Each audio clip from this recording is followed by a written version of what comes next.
Capítulo 11. O menino é pai do homem. O menino é pai do homem. Cresci. E, pessoal, ó, qualquer... né, vou fazer uma pausinha nesse capítulo, né? No começo do capítulo.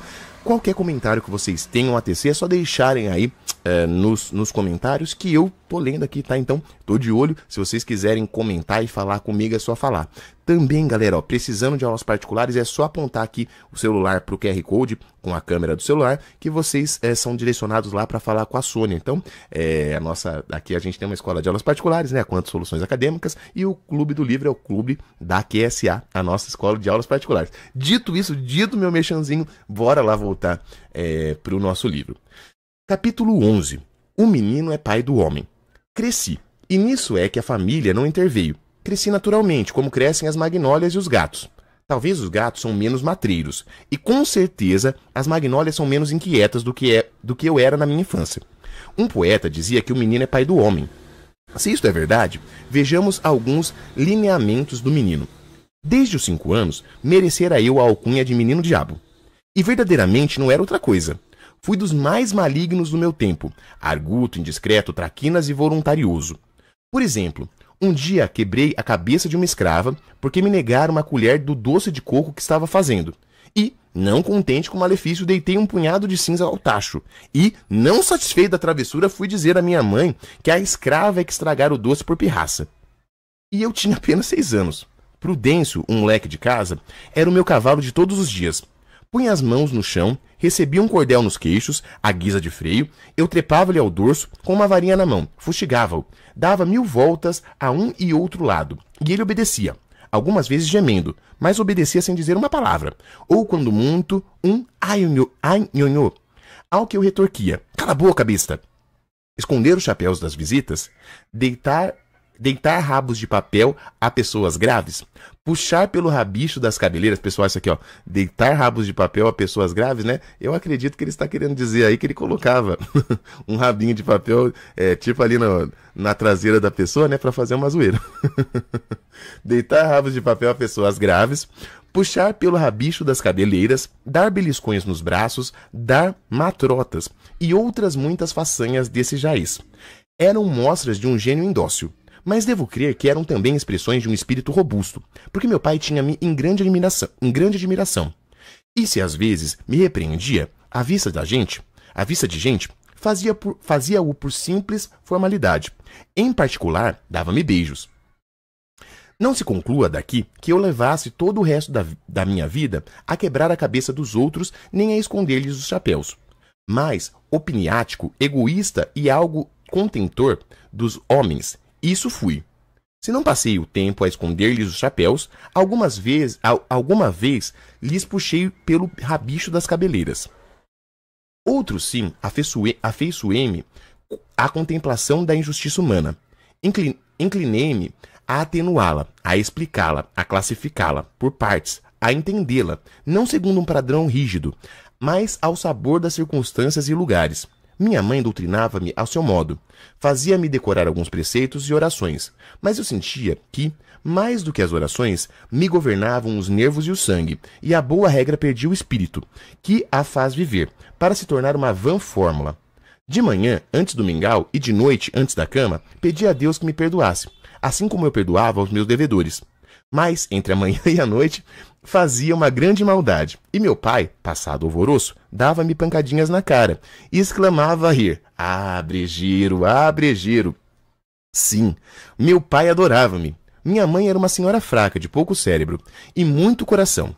Assaz crédula, sinceramente piedosa, caseira apesar de bonita, e modesta apesar de abastada. Temente às trovoadas e ao marido. O marido era na terra o seu Deus.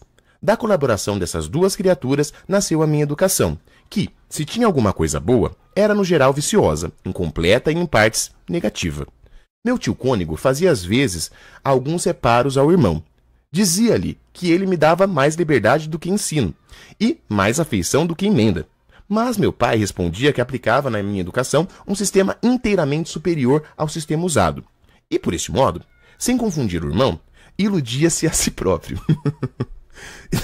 Tá vendo? É uma crítica, né? O tipo de educação que ele estava recebendo. De envolta com a transmissão e a educação, houve ainda o estranho O exemplo estranho, o meio doméstico. Vimos os pais, vejamos os tios. Um deles, o João, era um homem de língua solta, vida galante, conversa picaresca. Desde os 11 anos, entrou a admitir-me as anedotas reais ou não, eivadas todas de obscenidades ou imundície. Não me respeitava a adolescência, como não respeitava a batina do irmão. Com a indiferença que este fugia logo que ele enredava por assunto escabroso. Eu não, deixava-me estar, sem entender nada a princípio, depois entendendo e enfim achando-lhe graça.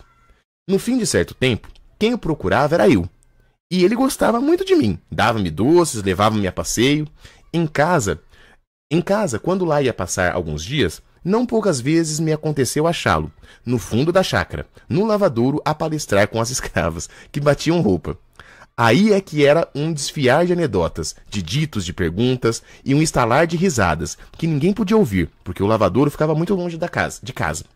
As pretas, com uma tanga no ventre, arregaçar-lhes um palmo dos vestidos, umas dentro do tanque e outras fora, inclinadas sobre as peças de roupa, a batê-las, a ensaboá-las, a torcê-las, iam ouvindo e redarguindo as pilérias do tio João, e a comentá-las de quando em quando, com essa palavra: cruz, diabo, este senhor João é o diabo.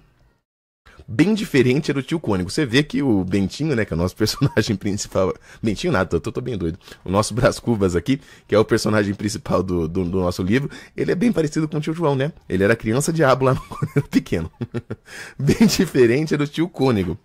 Esse tinha muita austeridade e pureza. Tais dotes, contudo, não realçavam um espírito superior. Apenas compensavam um espírito medíocre. Não era homem que visse a parte substancial da igreja. Via o lado externo, a hierarquia, as preeminências, as sobrepelizes, as circunflexões. Vinha antes da sacristia que do altar. Uma lacuna no ritual excitava-o mais do que uma infração dos mandamentos. Agora, tantos anos de distância, não estou certo se ele poderia atinar facilmente com um trecho de Tertuliano, ou expor, sem titubear, a história do símbolo de Nicéia. Mas ninguém, nas festas cantadas, sabia melhor o número e caso das cortesias, que se deviam ao oficiante. Cônego foi a única ambição de sua vida. E dizia de coração que era a maior dignidade a que podia aspirar. Piedoso, severo nos costumes, minucioso na observância das regras, frouxo, acanhado, subalterno, possuía algumas virtudes, em que era exemplar, mas carecia absolutamente da força de as incutir, de as impor aos outros. Não digo nada de minha tia materna, Dona Emerenciana, e, aliás, era a pessoa que mais autoridade tinha sobre mim. Essa diferenciava-se grandemente dos outros, mas viveu pouco tempo em nossa companhia, uns 2 anos. Outros parentes, e alguns íntimos, não merecem a pena de ser citados. Não tivemos uma vida comum, mas intermitente, com grandes claros de separação. O que importa é a expressão geral do meio doméstico, e essa aí fica indicada. Vulgaridade de caracteres, amor das aparências rutilantes, do arruído, frouxidão da vontade, domínio do capricho e o mais. Dessa terra e desse estrume é que nasceu esta flor.